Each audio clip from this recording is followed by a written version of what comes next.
forma mecánica y viceversa. Y bueno, eso es todo de mi parte. Bueno, existen dos dispositivos electromecánicos los cuales nos van a ayudar con la transformación de la energía. El primer dispositivo electromecánico es el motor. Bueno, el motor pues recibe energía eléctrica, la cual la va a transformar a energía mecánica. Y el siguiente dispositivo electromecánico de conversión de energía es el generador, el cual va a ser lo inverso, a partir de energía mecánica, va a generar energía eléctrica.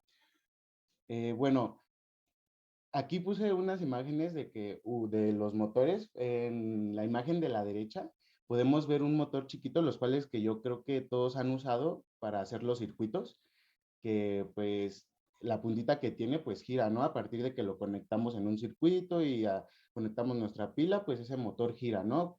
La energía eléctrica la convierte en energía mecánica. Y otro ejemplo puede ser en nuestras casas, no sé, los que tengan tanque de agua en su azotea, pues están las bombas de agua, las cuales pues a partir de energía eléctrica genera energía mecánica para pues subir el agua, ¿no? Al tinaco. Y los otros son los generadores, los cuales pues aquí puse una imagen de uno que yo creo que la mayoría conoce, que es un generador que a partir de un motor de gasolina genera, bueno, empieza a trabajar con una energía mecánica y genera energía eléctrica. Estos pues generadores pues se utilizan cuando en los negocios grandes, cuando se va la luz o algunos que tienen en su casa, pues es un generador. Más adelante se va a explicar un poco más acerca de los motores.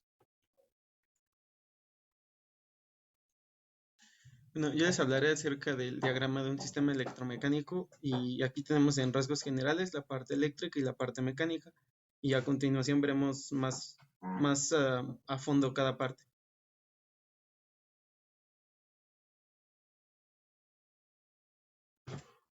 Para empezar tenemos el procesamiento de señales y sabemos que las señales pueden proceder de diversas fuentes. Existen varios tipos de procesamiento de señales, todo dependiendo de su origen. Para empezar podemos mencionar que el procesamiento de señales digitales está diseñado para señales digitalizadas. El proceso se hace mediante circuitos digitales, microprocesadores u ordenadores. Otra sería el procesamiento analógico de señales. Para señales analógicas, todas aquellas que son continuas en el tiempo.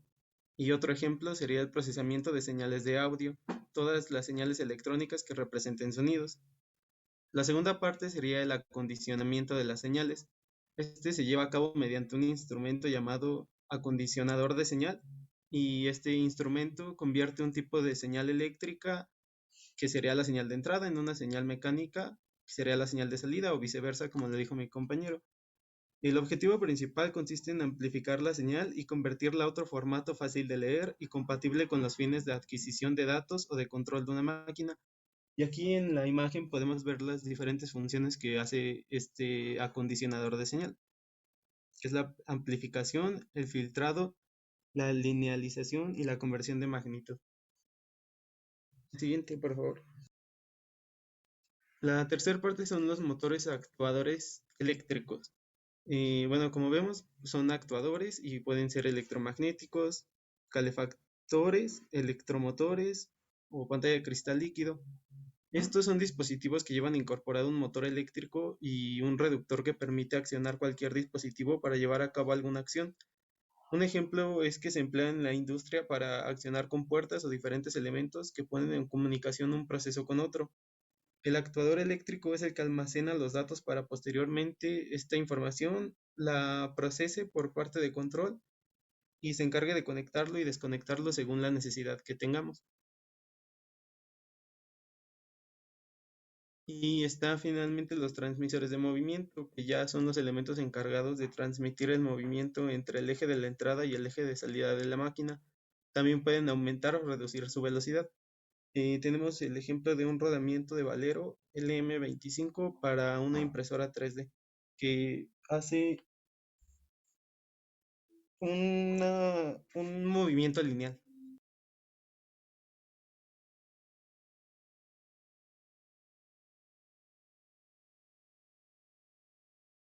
Bueno, me toca la parte de la historia.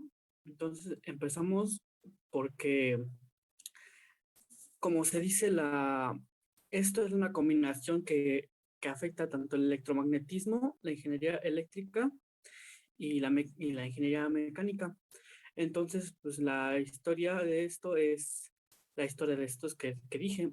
Entonces, primero tenemos al electroscopio, que creo fue un experimento que se hace en segundo semestre, que pues sirve para detectar las cargas, que si hay una carga positiva o negativa, entonces para eso sirve. Si hay una carga, se separan las placas de oro o se juntan.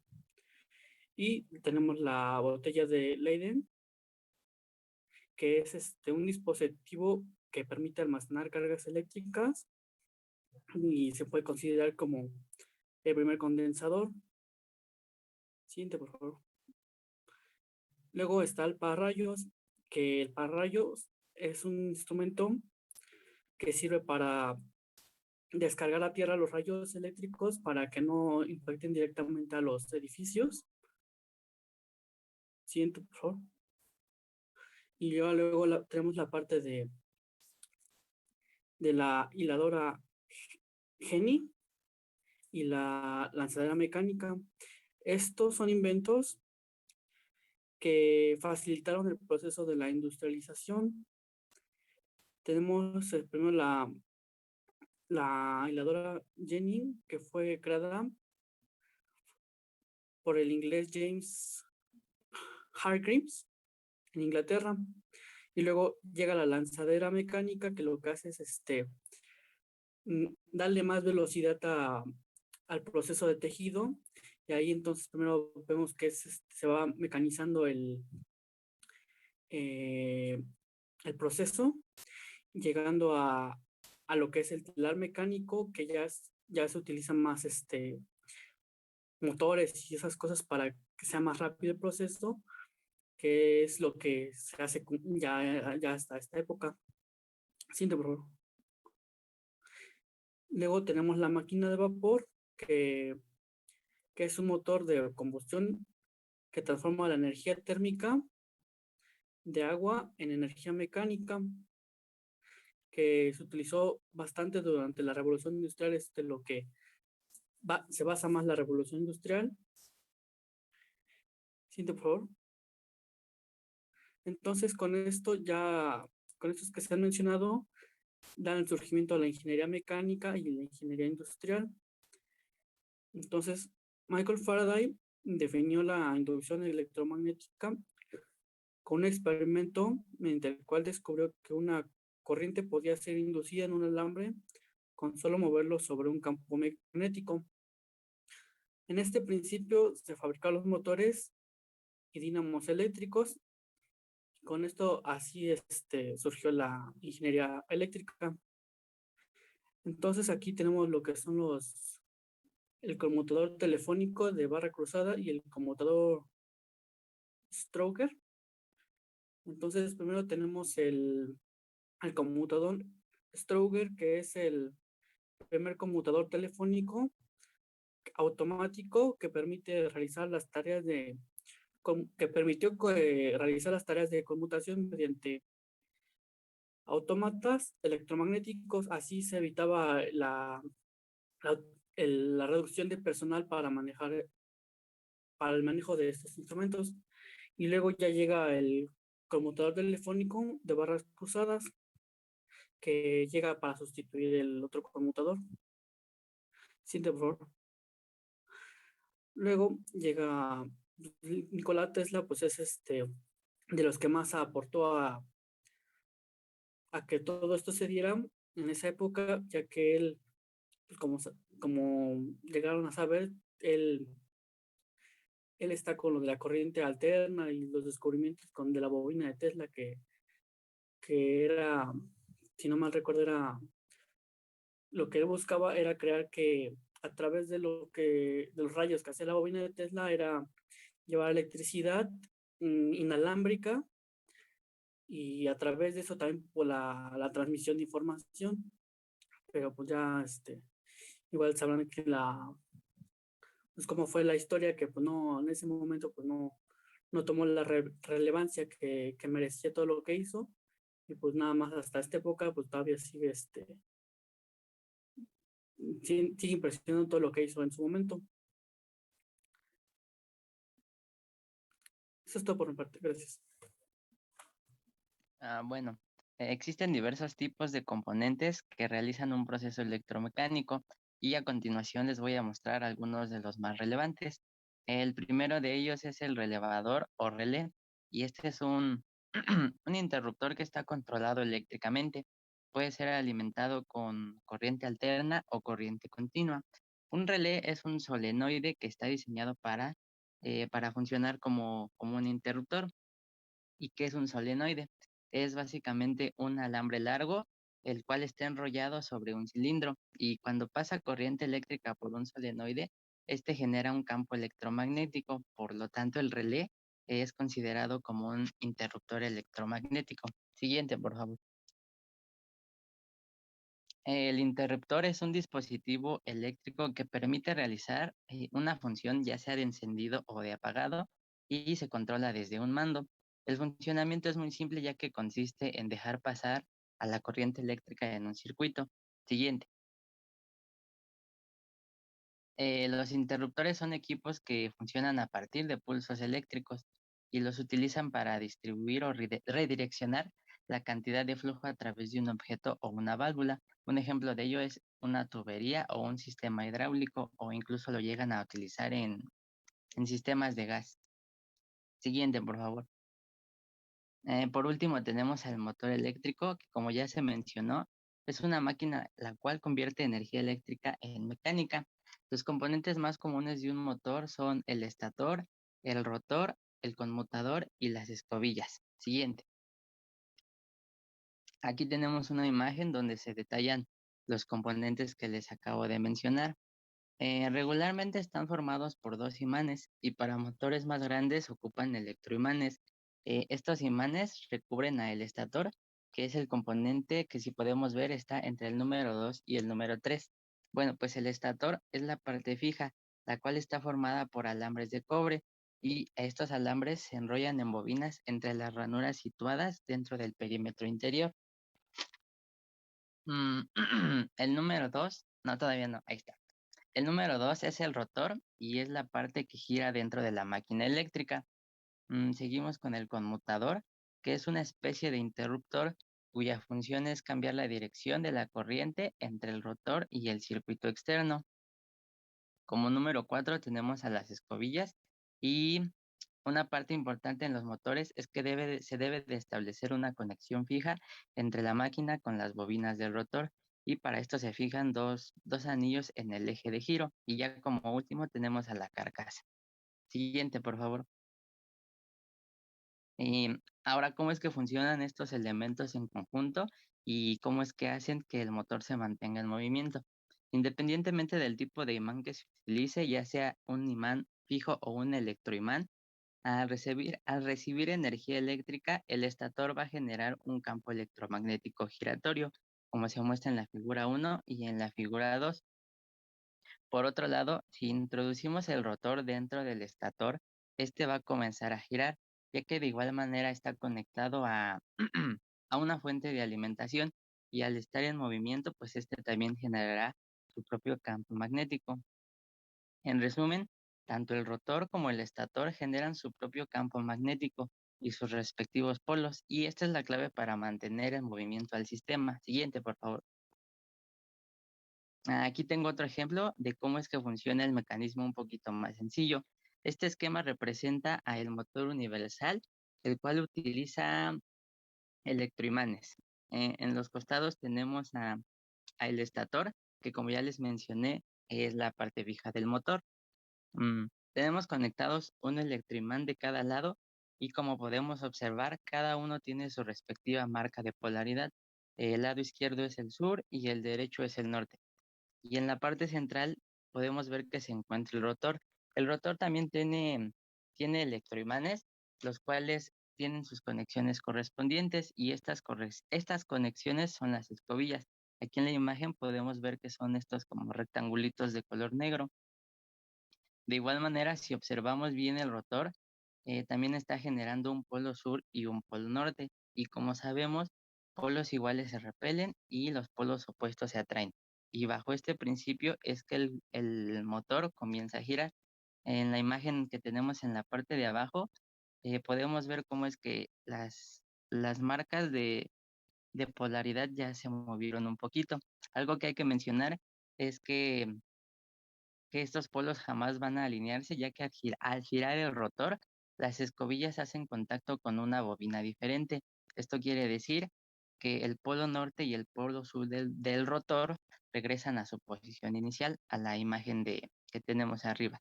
Y por lo tanto vuelve a haber repulsión. Y esto significa que el motor va a volver a dar otro giro para tratar de alinear esos polos. Este proceso se va a repetir constantemente y esto va a ocasionar que el motor continúe en movimiento hasta que pues obviamente se le deje de suministrar energía. En la parte de derecha tenemos una imagen que está en movimiento y es lo que les acabo de explicar. Y pues bueno, de nuestra parte eso sería todo. Gracias.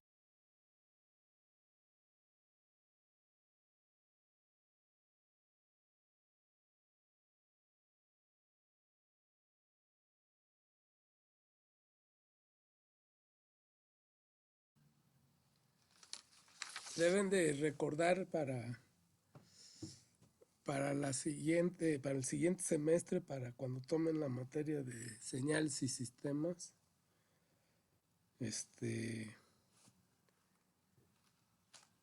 o sea, cómo está constituido un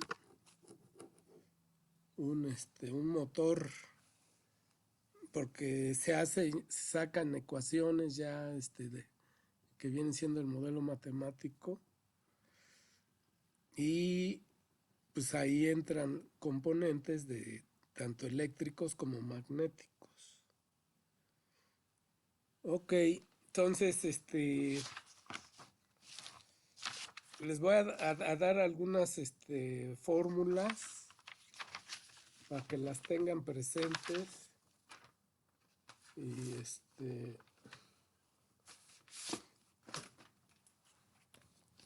porque les voy a poner unos ejercicios en el examen. Ok, entonces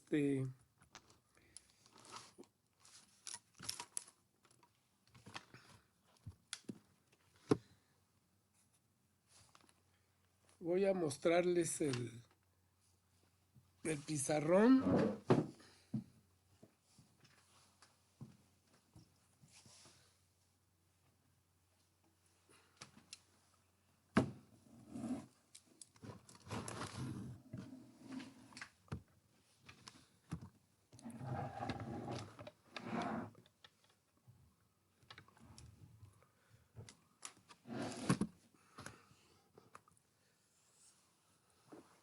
Y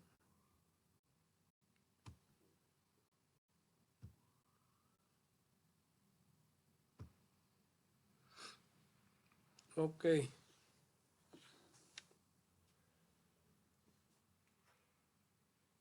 Bueno, esto es para otro grupo, así es que no. O sea, nuestro examen es el 21, o sea, el próximo, en una semana. Entonces,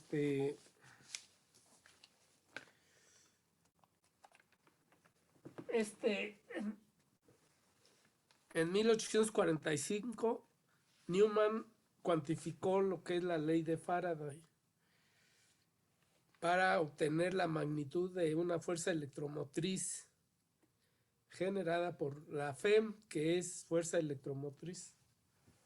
Entonces, apunten esta ecuación para el sistema inglés. E es igual a phi entre T por 10 a la menos 8 volts.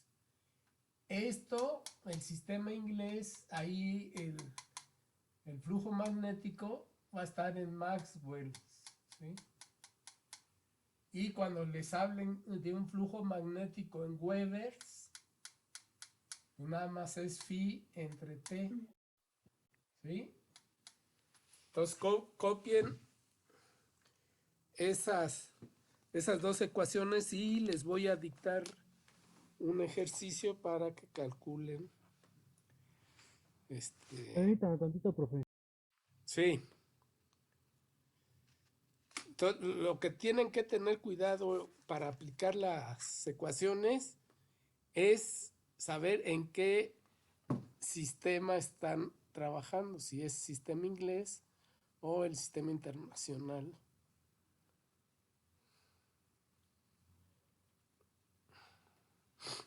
Ya que estén listos, me dicen. Un momentito. Sí.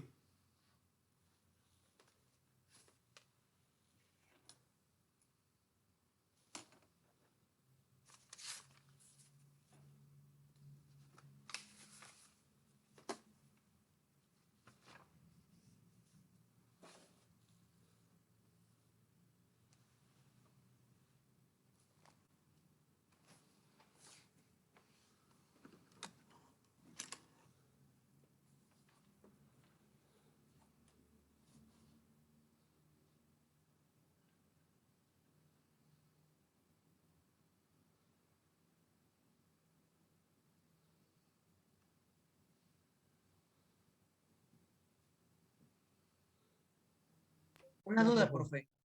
Sí, ¿En el numerador es phi sobre t? sí.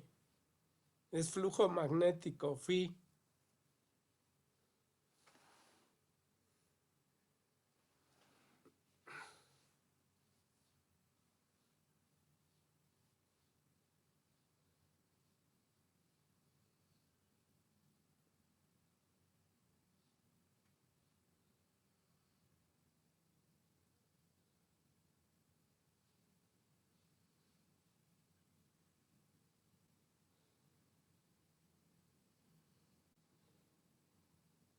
Nada más esas dos, ¿verdad, profe?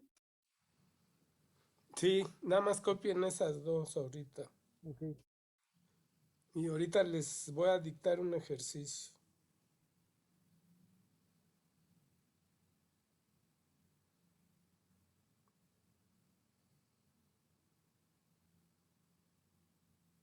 El símbolo de la internacional, ¿qué es, profe? Perdón. ¿Mm? El símbolo del sistema internacional, ¿qué es? No me alcanzo a ver bien. Webers. El ¿Es flujo igual phi? es en Webers. ¿Phi en Webers? Sí. Ok.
¿Ya terminaron?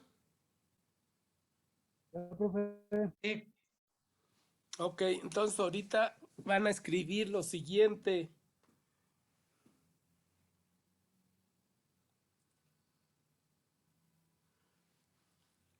Un conductor único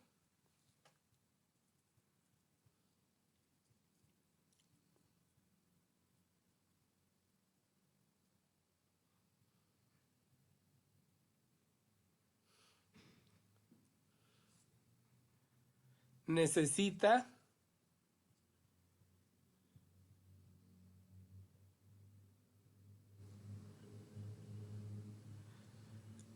50 milisegundos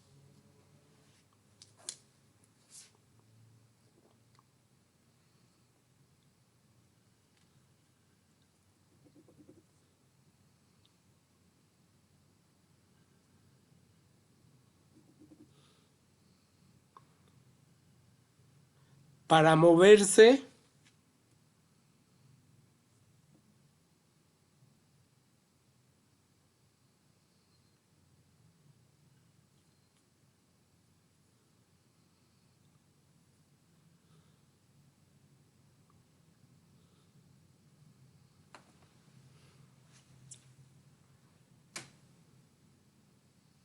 a través de un campo magnético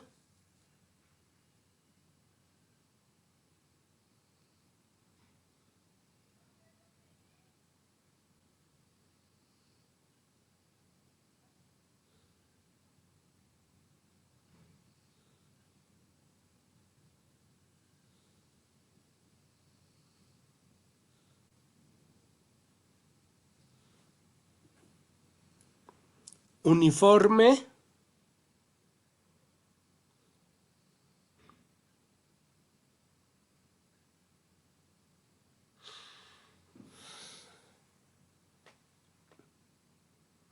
de 8 por 10 a la 6 Maxwells.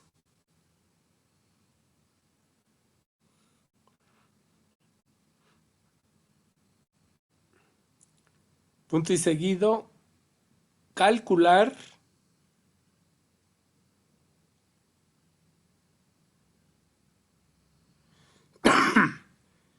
el voltaje promedio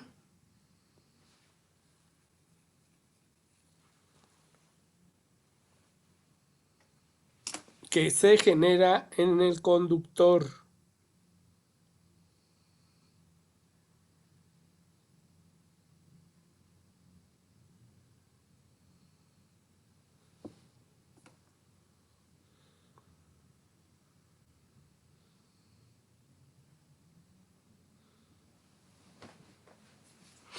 A ver, háganlo y ya me dan el resultado.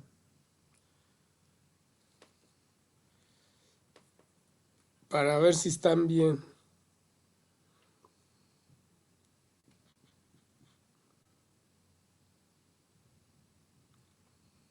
¿1.6, profe? Ajá, exacto. 1.6 volts. Entonces nada más ahí hay que tener cuidados en qué fórmula aplican para resolver el ejercicio. Ok, entonces ahorita escriben esta ley de Lenz que dice E, que es el voltaje, es igual a B, L, V, el seno de teta, igual por 10 a la menos 8. Esto es para el sistema inglés, o sea, donde el campo magnético es en Maxwells por segundo sobre línea.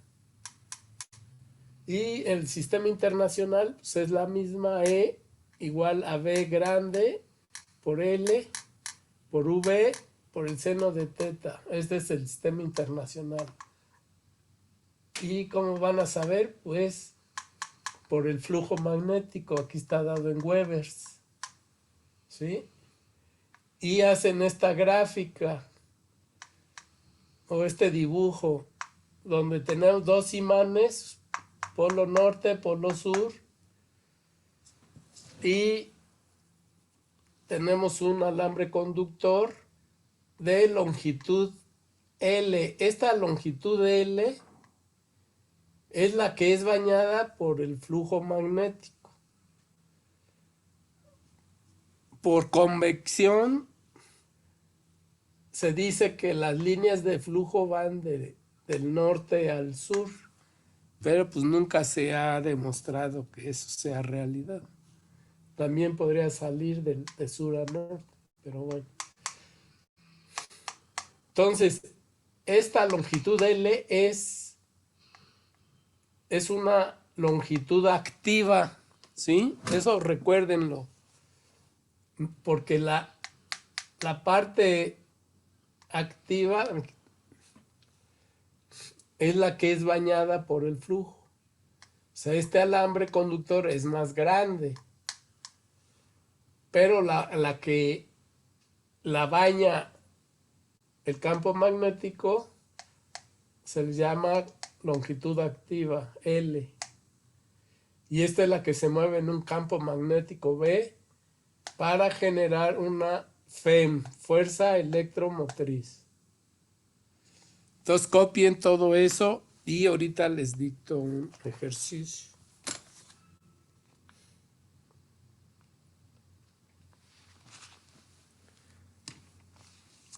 Me avisan cuando ya estén listos.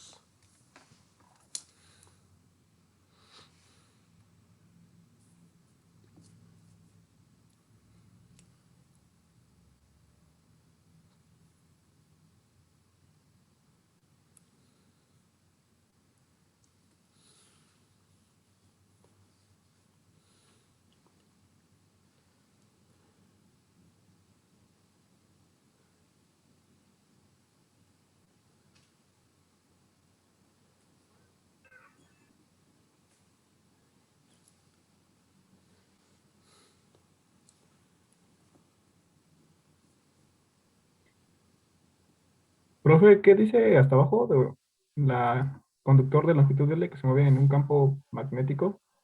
Ya no se ve más.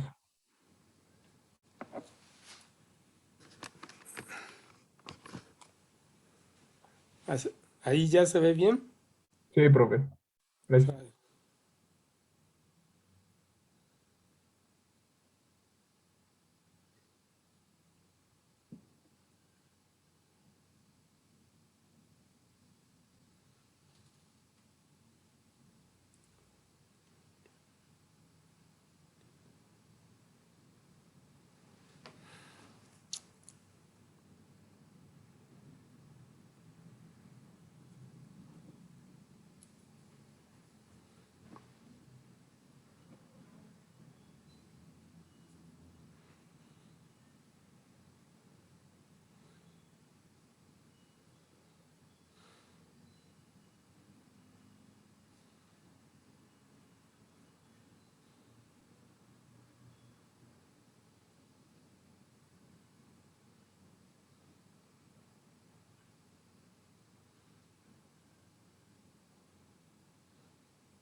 Ustedes me dicen ya que termine, ¿no? Sí, ya, profe. Ya, profe. Ok. Entonces, vamos a escribir el siguiente enunciado.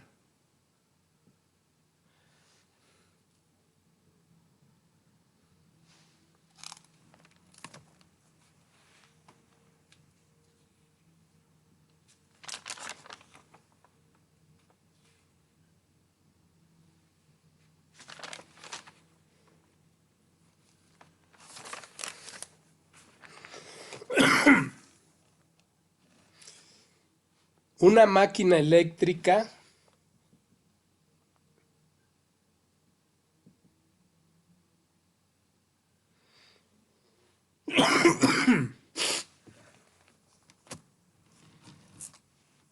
mueve un conductor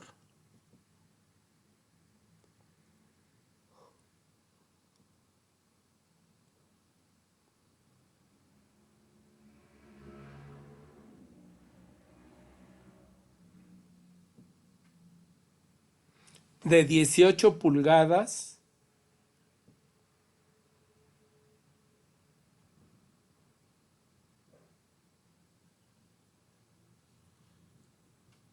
de longitud activa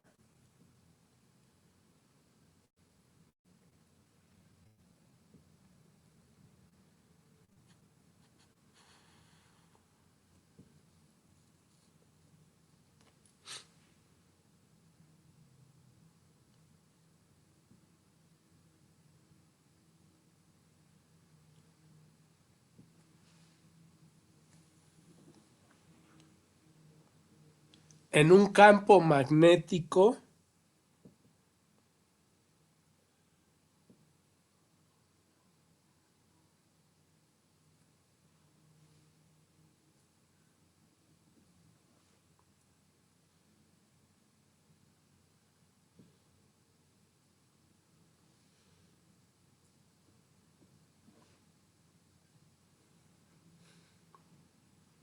uniforme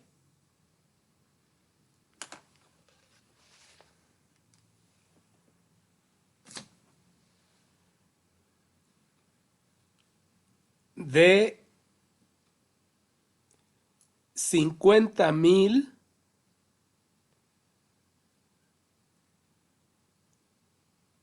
líneas sobre pulgada cuadrada.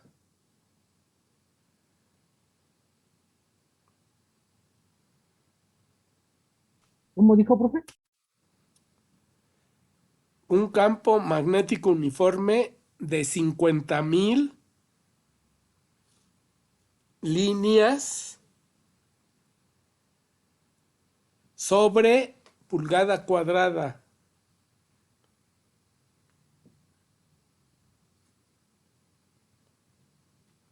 Ok.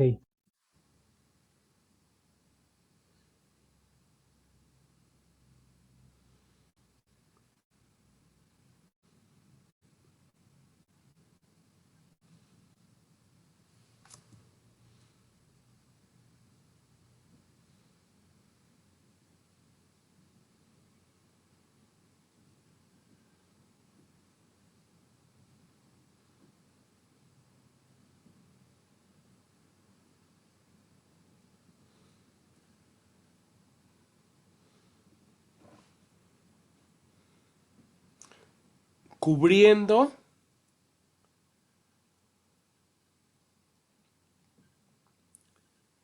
una distancia. Oh, perdón, profe, ¿lo puede repetir, por favor? Sí, a ver, lo voy a repetir todo. Una máquina eléctrica mueve un conductor de 18 pulgadas de longitud activa en un campo magnético uniforme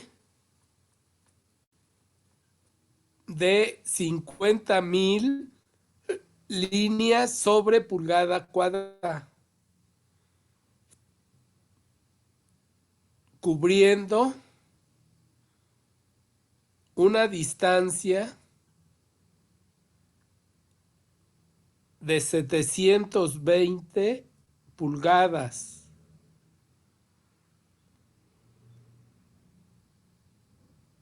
Gracias, profe. Ajá. En un tiempo de 1 segundo.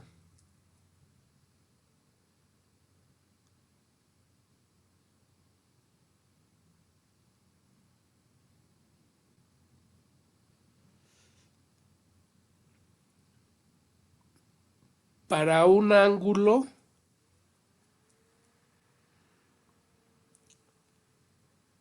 de 75 grados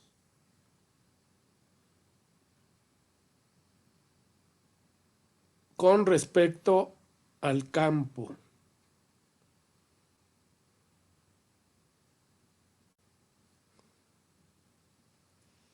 Punto y seguido.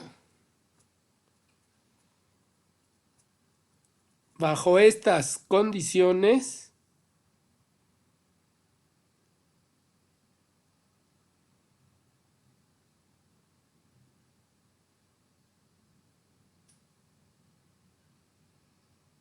calcular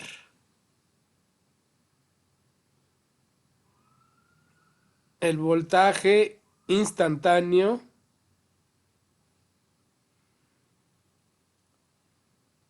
entre paréntesis promedio que se induce.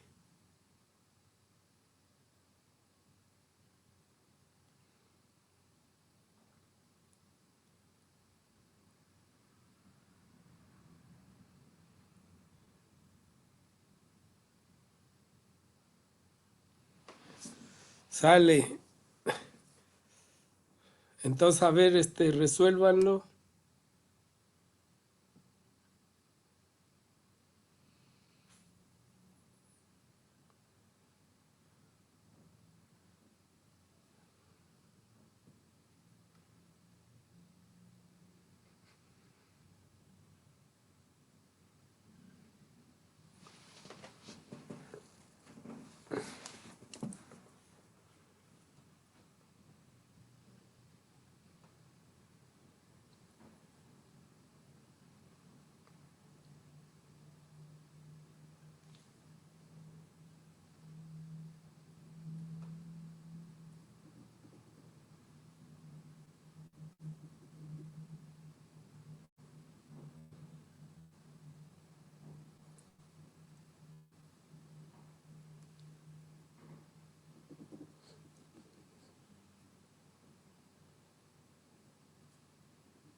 Oiga, profe, menciono, lo sacamos en radianes. ¿Perdón? Ocupamos radianes, menciono. No, grados. Ok.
Oiga, profe, una duda. Sí. En la fórmula, ¿qué significa V? V. Velocidad. Es la velocidad con que se mueve el conductor. Ok.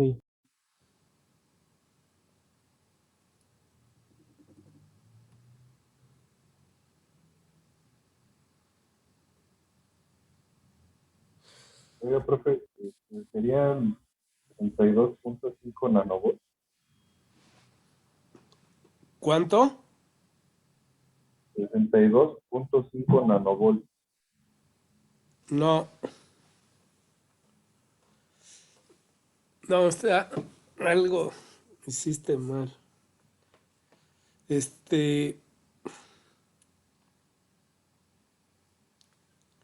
Hay que hacerlo para 75 grados y 90 grados. A ver, recalculen y les voy a dar al rato el resultado, pero sí chéquenlo bien.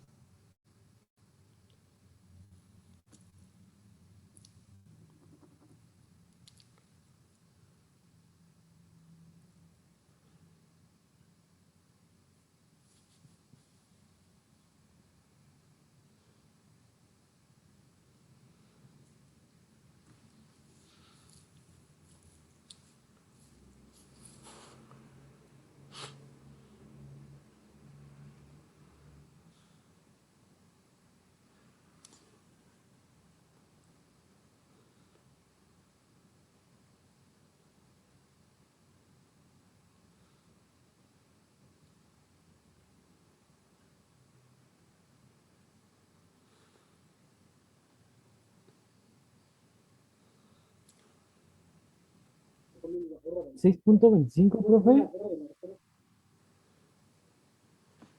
No.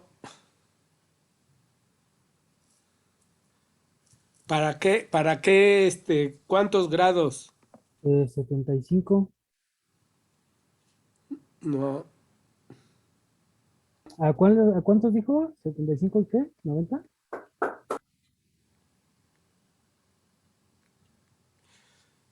A ver. Para 75.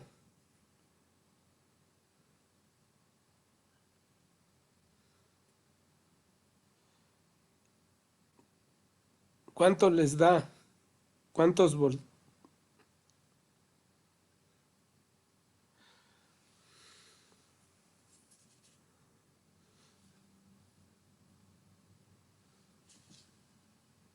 A mí me da 6.25. Sí, ese es el correcto. Ah, ok. Para el de 75 sí son 6.25, ¿no? Sí, para Para el 70. de 75. Sí. Y ahora háganlo para 90. Entonces, para 75 es 148, profe. 6.25. Para 96.48. Ajá. Sí, me dio la misma, profe. 6.48. Entonces, ¿qué deducen ahí de esos dos valores con esos dos ángulos diferentes? ¿Qué deducen?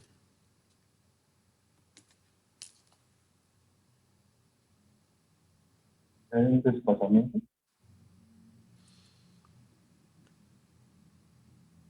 ¿Qué hay qué?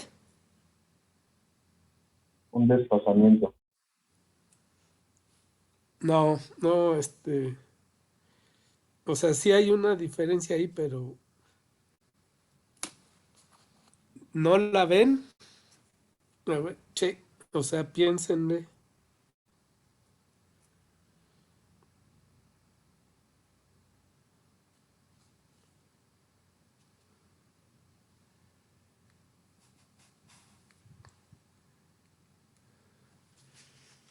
Una diferencia de punto Decir, 23, ¿no?